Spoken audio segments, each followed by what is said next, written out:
الرحيم مالك يوم الدين والصلاة والسلام على سيد المرسلين وصحبه الطاهرين إلى يوم الدين. قال الله تعالى في كتابه المجيد والفرقان الأمين: أعوذ بالله من الشيطان الرجيم، بسم الله الرحمن الرحيم. إن الدين عند الله الإسلام.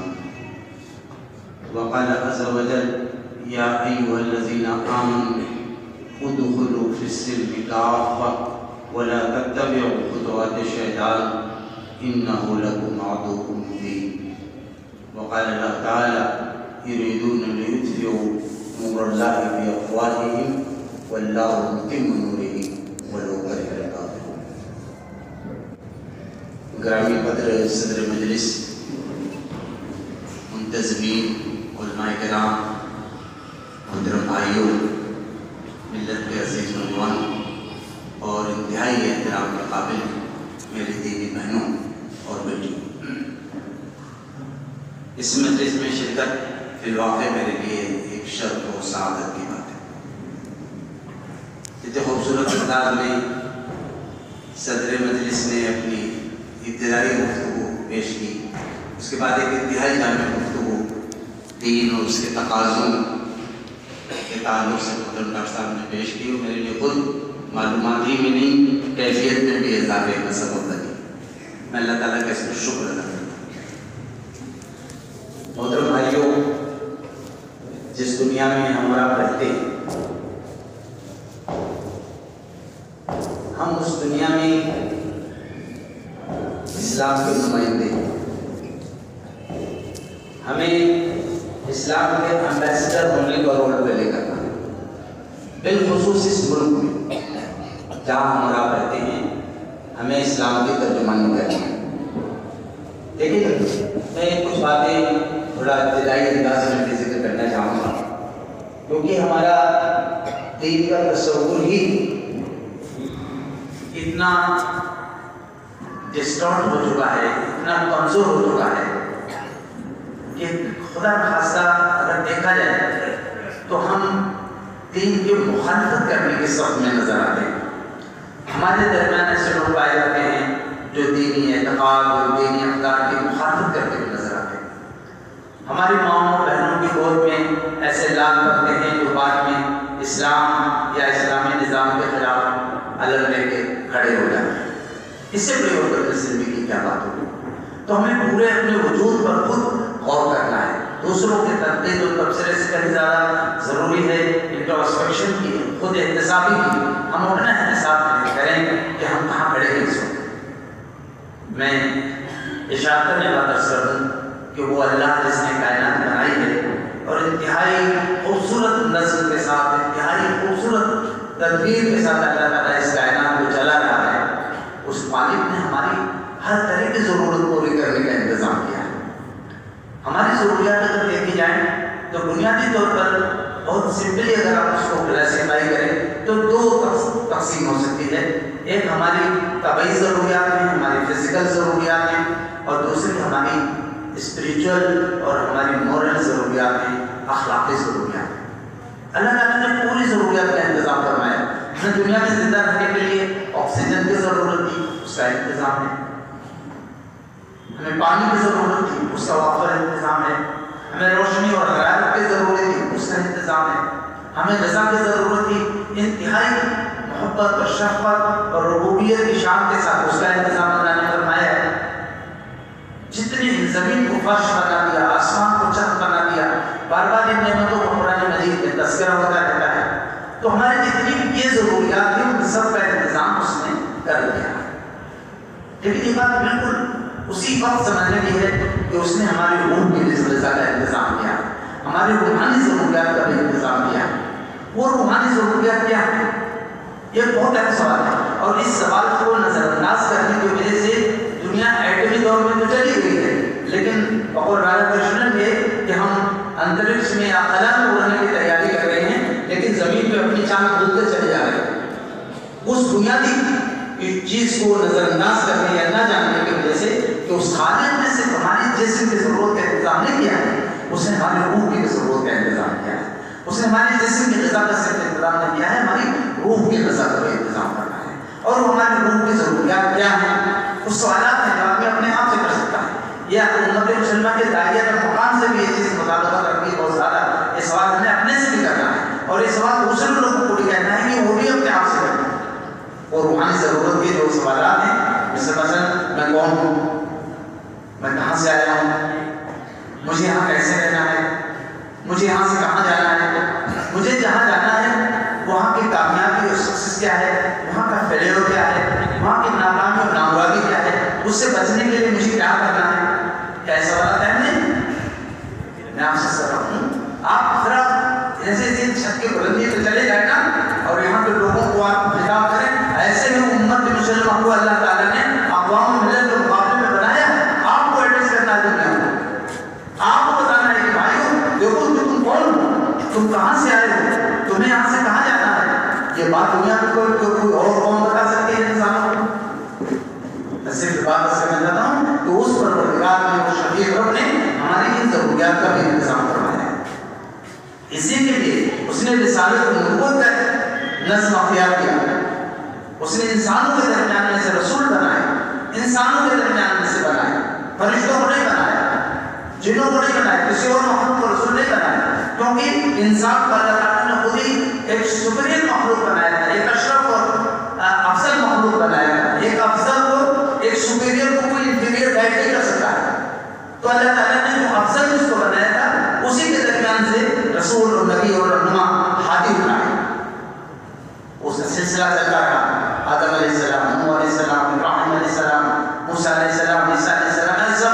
سب سے آخر میں جب دنیا ایک خاص سطح پر پہنچ گئی، جب دنیا علمی سطح پہ بھی ایسے مرحلے میں آ گئی تھی کہ علم کی شاخیں پوری دنیا میں پھیلنے والی تھی. جب دنیا ایک بار ڈسپرس ہونے کے بعد، بہت زیادہ ڈسکنیکٹ رہنے کے بعد کافی عرصے تک آپس میں ریکنیکٹ ہو رہی، ایسے مرحلے میں اللہ تعالیٰ نے اپنے آخری قدم پر روکے اور اس پیغمبر کو پوری انسانیت کے لیے کافۃ للناس بنایا. یہ عجیب المیہ ہے. جب ہم اپنے آپ کو پہچانتے ہیں نا تو بڑی دقت ہے. اللہ تعالیٰ نے رسول اللہ صلی اللہ علیہ وسلم کو کافۃ للناس بنایا، قرآن کو ہدی للناس بنایا، اس امت کو مخرجۃ للناس بنایا. یہ امت تمام امتوں کے لیے آئے گی. ابھی ڈاکٹر صاحب نے بڑی دلپذیر انداز میں باتیں کی، میں آپ سے کر رہا ہوں کہ کبھی آپ سوچیے ذرا کہ اگر یہ بنگلے بنانا، اگر یہ دنیا کو انجوائے کرنا، دنیا کے نیز سے انویس کو خوب اس سے مزے لینا، اگر یہی سب کرنے کے لیے ہم اس وقت موجود ہیں تو کیا اس کی کوئی ضرورت تھی؟ یہ سب تو عیسائی کر رہے ہیں، یہ سب تو یہودی کر رہے ہیں. روم اور ایران کے ایمان دنیا میں خود اس کی گواہی دے رہے ہیں. یمن کے محلات اس کے شاہد ہیں. تو کیا اگر یہی سب کرنا تھا تو یہ اور امت اٹھانے کی کیا ضرورت تھی؟ اصل میں یہ تمام اقوام ملل، یہ تمام پچھلی قومیں جو راستے سے ہٹ گئی تھی، اللہ سے تعلق ٹوٹنے کے نتیجے میں جو ادھر ادھر بھول بھلیاں میں گھوم رہی تھی، بھٹک رہی تھی، ان کو سیدھے ٹریک پہ لانا تھا. اس لیے اس امت کو اٹھایا گیا. اسی لیے اس امت کو اٹھایا گیا تھا تاکہ یہ تمام لوگ جو ڈائیورٹ ہوتے ہیں، انحرافات کا شکار ہیں، جو زیادتیوں کا شکار ہیں آپس میں دوسرے کو، ان کو صحیح طرح پہ لے آئے. یہ راستہ اللہ تعالیٰ نے نبیوں اور رسولوں کے ذریعے اختیار کیا. اس کی آخری کڑی محمد رسول اللہ صلی اللہ علیہ وسلم. محمد رسول اللہ صلی اللہ علیہ وسلم جو دین لے کے آئے وہ وہی دین ہے جو آدم لے کے آئے تھے، جو حضرت ابراہیم لے کے آئے تھے، وہی دین ہے. یہ دین اگر دیکھا جائے تو یہ جو کتاب اور نبی رسولوں کو کتاب دی گئی، اس کتاب، وہ کتاب کا معنی کہ وہ ٹیکسٹ، وہ بک آف پرنسپل ہے، وہ اصولوں کی کتاب ہے، رہنمائی کی کتاب ہے. محمد رسول اللہ صلی اللہ علیہ وسلم اور تمام سابق انبیاء اپنے اپنے زمانوں کی کتابوں کی عملی تفسیر، یہ جو ٹیکسٹ ہے، یہ جو ضابطہ اور رہنمائی ہے، اس پہ عملی طور پر کیسے دنیا کو چلایا جائے گا، اس کا نمونہ رسول خود پیش کرتے ہیں. ایک اشارہ پر غلط فہمی سے کبھی کبھی ہم سوچتے ہیں کہ رسول اللہ صلی اللہ علیہ وسلم محض ڈاکیہ نہیں تھے. رسول اللہ صلی اللہ علیہ وسلم صرف پیغام پہنچا دینے کی حیثیت نہیں، وہ اس آپ کی دوسری حیثیت قرآن کی کہ کہ لقد کان لکم فی رسول اللہ اسوۃ حسنہ، زندگی کے تمام معاملات میں رسول تمہارے لیے تجربہ بنا، تو آپ کو اسوا اور نمونہ بھی بنا کے بھیجا گیا ہے. آپ کو ٹیکسٹ بھی دیا گیا، اس ٹیکسٹ کے مطابق ایک عملی، ایک زندہ، ایک خوبصورت، ایک روحانی زندگی کا نمونہ بھی بنا کر کے آپ کو بھیجا گیا. اب کم سے کم اس امت کو جو آپ پر ایمان رکھتی ہے اس کو کہیں اور سے کچھ مانگنے کی ضرورت. یہ امت کو صاف کر دیا گیا ہے کہ زندگی کے تمام معاملات میں محمد رسول اللہ صلی اللہ علیہ وسلم تمہارے لیے رہنما ہیں اور آئینہ. یہ جو کتاب ہے اور یہ جو رسول اکرم صلی اللہ علیہ وسلم کی ذات ہے، اگر دیکھا جائے تو اسلام کو بنیادی ریسورس ہی نہیں ہے. یہ بات میں جو اجماع قیاس ہے سب اتحاد ساری چیزیں یہ سب ایڈیشنل اور بعد کی چیزیں ہیں. بنیادی ریسورس اللہ کی کتاب اور اللہ کے نبی کی سیرت اور کتاب. یہ جو چیز جب ہمیں ہاتھ آ جاتی ہے، پھر آپ دیکھیں کہ یہ دین جس کے تعلق سے میں نے یہ آیت کا ٹکڑا پڑھا ہے کہ ان دین عند اللہ الاسلام، دین تو اللہ کے نزدیک بس اسلام ہے. یہ جو دین ہے اس دین کے بارے میں اتنا سمجھنے بہت ایک ضروری بات کہنا چاہتا ہوں. اس طرف سے کافی ہم نے غلطیاں کی ہیں، اللہ تعالیٰ ہمیں معاف کرے. پچھلے ایک صدی میں اسلامی تحقیقات کے نتیجے میں پوری دنیا میں یہ بات الحمدللہ بہت ہی پرزور انداز میں آئی کہ اسلام ایک مکمل دین ہے، کمپلیٹ سسٹم آف لائف ہے. زندگی کے ایک گوشے کے لیے اس کے اندر رہنمائی ہے. Each and every segment of life جو ہے وہ اسلام کے ذریعے کورڈ ہے. اسلام اس کے لیے رہنمائی پیش کرتا ہے. لیکن میرا خیال یہ ہے کہ ایک اور ضروری چیز اس وقت اسلام کے تعلق سے آنی ہی چاہیے. جیل کی زندگی میں نے اس کا ایک خوبصورت تجربہ کیا، کم سے کم 1 سال تک حیرت انگیز نتائج برآمد ہوئے. میں آپ کو اس کا تذکرہ نہیں کرنا چاہتا. ذہن میں اللہ تعالیٰ نے بات ڈالی کہ اسلام صرف مکمل نظام حیات نہیں ہے، اسلام ایک فطری نظام حیات ہے، ایک نیچرل وے آف لائف ہے. انسان کی جو فطرت ہے، انسان کی جو طبیعت ہے، اس کی جو ضروریات ہے، اس کی جو بھاونائیں اور آکانکھائیں اور آشائیں، تمام چیزوں کا سب سے زیادہ علم کس کو ہے؟ جس نے انسان کو بنایا ہے. جس نے انسان کو بنایا ہے، انسان کے نظام اور فطرت کا سب سے زیادہ واقف کار وہ ہے. جب وہ انسان کے لیے کوئی نظام دے گا، جب وہ انسان کے لیے کوئی راستہ دے گا، وہ ہوگا فطری راستہ، وہ ہوگا انسان کے اپنے بھلے کا راستہ ہوگا. آپ اپنی فطرت اور اپنے مزاج سے جتنا واقف ہیں میں نہیں واقف، لیکن آپ اپنی مزاج اور فطرت سے جتنا واقف ہیں اس سے بھی زیادہ وہ واقف ہے جس نے آپ کو بنایا ہے. جب وہ کوئی آپ کے لیے نظام دے گا تو آپ اپنے لیے کوئی طریقہ سیلف ڈیزائن کریں، اس سے بھی زیادہ بہتر طریقہ وہ ہوگا جو آپ کا کریٹر اور آپ کا خالق دے گا. اسلام کے ساتھ یہ اچیومنٹ ہے، یہ ایڈوانٹیج ہے کہ اسلام خالق کائنات کا، خالق فطرت کا دیا ہوا نظام ہے. ہمیں دنیا کے سامنے بات بھی رکھنی ہے اور دنیا کے سامنے تو رکھیں گے انشاءاللہ. اپنے نوجوانوں کے سامنے بات رکھنی ہے کیونکہ وہ ان کے بڑی تعداد اسلام سے مطمئن نہیں ہے. یہ بڑی حقیقت ہے، یہ تلخ ہے لیکن بالکل حقیقت ہے. ابھی کچھ دنوں پہلے کی بات ہے، میں IIT گیا ہوا تھا. وہاں نوجوانوں نے، وہاں کے لوگوں نے ایک پروگرام رکھا ایگزسٹنس آف گاڈ. میں سوچ رہا تھا کہ اس ٹاپک کی کیا ضرورت ہے. تو میں نے وہاں سینئر لوگ تھے، میں نے ان سے کہا کہ آپ مسلم طلبا کو بھی بلانے والے ہیں؟ انہوں نے کہا نہیں سر، بالکل نہیں سر، سرکار نہیں. پھر میں جب وہاں گیا میں نے پوچھا آپ نے ٹاپک کیوں رکھا؟ تو انہوں نے جو حادثہ بتایا میں بتا نہیں سکتا، اتنا دکھ ہوا. انہوں نے کہا سر یہ جو لڑکے ابھی آئیں گے تو جب کبھی کبھی ڈیزوگرافی میں آتے ہیں ملنے والے کپڑے پر تو وہ پوچھتے ہیں سر باس کیا واقعی گاڈ ہے؟ میں آپ سے کہنا چاہتا ہوں، یہاں ہمارے موجود بڑی بیٹیاں ہیں، ان سے بھی کہنا چاہتا ہوں گھروں میں مسلمان نوجوانوں کو ویسے طلبا جو IIT کوالیفائی کر رہے ہیں، جو وہاں جا کر پڑھ رہے ہیں، ان کو ان کے یہاں سوالات جنم لے چکے ہیں کہ کیا واقعی خدا ہے. تو یہ چیز ہے، ہمیں اس کو سمجھنا ہوگا. اس سے اگر وہ جو سوال ہے کیا خدا ہے، کیا اگر اس سوال کا سامنا کرنے والا نوجوان آگے زندگی کے کسی بھی تجربے میں جائے، کسی بھی فیلڈ میں چیپٹر میں داخل ہو، تو کیا اسلام کو پسند کر سکتا ہے؟ کیا اسلام کا قائل کر سکتا ہے؟ بنیادی طور پر ہمیں ان کی اپنے آپ کو سمجھنے کی ضرورت ہے کہ ہمیں اپنے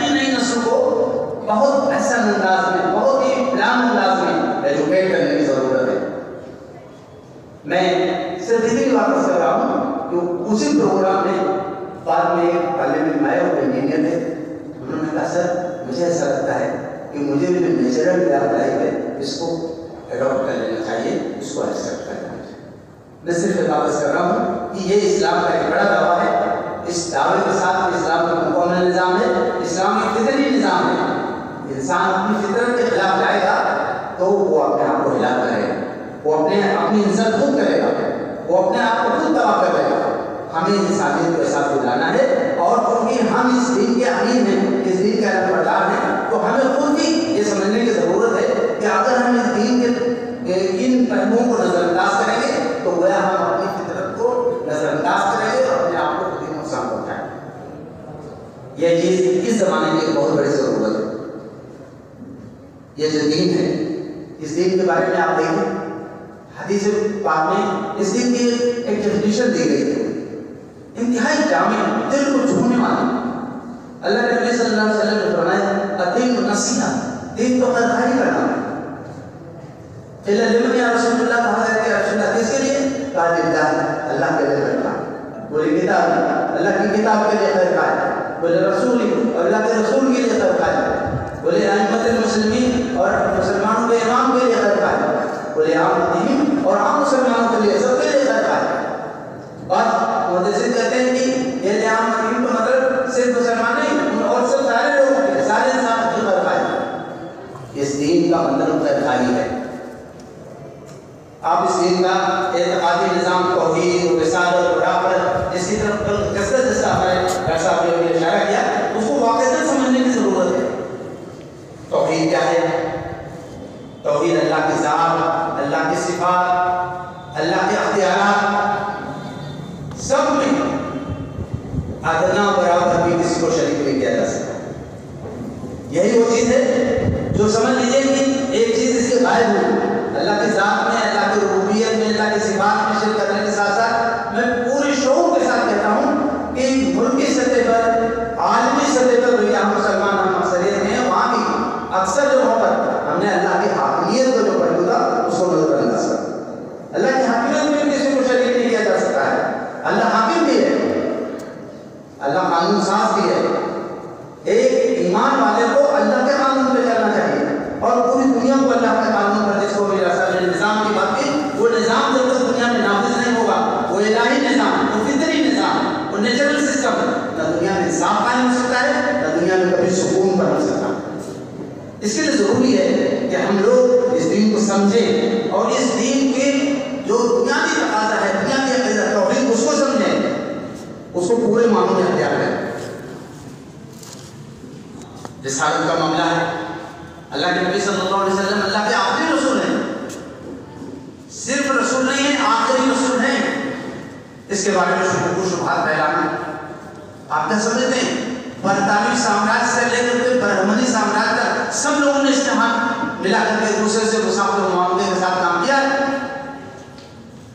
جو برہمن کا تھا وہ سمجھ رہا تھا کہ ہم انگریزوں کے وارث بنیں گے, اس کے لیے کاوش بھی کر رہے تھے. نتیجہ کیا ہوا؟ انہوں نے ہر اس کاوش میں انگریزوں کا ساتھ دیا جو مسلمانوں کے اعتقاد کے ساتھ پہلوان کر رہی تھی. جو چیزیں میں نے اچھی طرح سے پوری بحث پڑھی کہ جب قادیانیوں کے بارے میں مولانا ثناء اللہ نصری نے پوری دنیا کے علماء ازہر, علماء حرمین اور ہندوستان کے اکابرین سے فتویٰ لیا کہ یہ قادیانی خارج اسلام ہے, تو قادیانیوں نے گھبرا کے قادیان جو قصبہ ہے وہاں ایک کانفرنس کی. اس کانفرنس میں پنڈت جواہر لال نہرو کو چیف گیسٹ بنایا, اور نہرو نے جو تقریر کی وہ تقریر عام ریکارڈ میں موجود ہے. نہرو نے کہا مسلمان علماء بڑے طرح نظر واقع ہوئے, یہ نہیں چاہتے کہ ان کی مکہ مدینہ کی طرح ایک زیارت کا ہندوستان میں بھی ہو جائے, اور ان کا ایک پیغمبر ہندوستان کے مقدس سرزمین پر ہو. ہمارے بھی ہیں مہربان, کیسے کیسے آپ سے آپ جیسی شیروانی پہن لیتے ہیں, آپ جیسی ٹوپی لگا لیتے ہیں, یہ ان کی ضرورت ہے, معاف کیجیے گا, اسے ہمدردی میں نہیں. ہو سکتا ہے آپ کے تہذیبی تفوق کا اثر پڑ رہا ہو, لیکن وہ کہاں ہے, اندر سے کیا سوچ رہے ہیں, اس کا اشارہ مل جاتا ہے. ہمارے معیشت کو کوئی دشمن ہو, ہمارے کاروبار کا کوئی دشمن ہو جائے, میں سمجھتا ہوں سیکنڈری چیز ہے. اگر کوئی ہمارے اعتقاد کا دشمن ہے, اگر اعتقاد میں وہ ہمارا ہمیں ڈیمیج کرنا چاہتا ہے, ڈائنیمیٹ کرنا چاہتا ہے, اس کا مطلب ہے کہ ہمیں اکھاڑ کے پھینک دینا چاہتا ہے. یہ سب وہ لوگ تھے, ہم نے ان لوگوں کو بھی سمجھنے میں غلطی ہے.